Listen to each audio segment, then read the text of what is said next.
In this video, I'm going to show you how you can get the latest version of Odibets app. So if you want to get the latest version of Odibets app, you simply need to go ahead and update this app. And by doing so, you'll be able to fix any issue such as bugs or a slow app when you get the latest version of your app.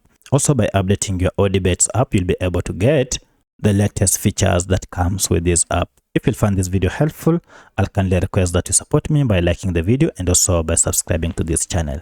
Alright, let's get into it. So to update your Odibets app, all you need to do is to go ahead and look for your app either through Google Play Store or App Store. For my case, I'm on Android and therefore I'll go ahead and search for my app through Google Play Store.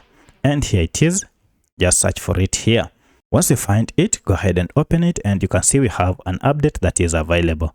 So to update it, go ahead and tap on update and this will go ahead and download the latest version of Odibets betting app and install it on your smartphone. Once the installation is done, now you'll have the latest app with the latest features. You can proceed and open it to start using the latest version of Odibets app. So that's how you can get the latest version of Odibets app on your smartphone.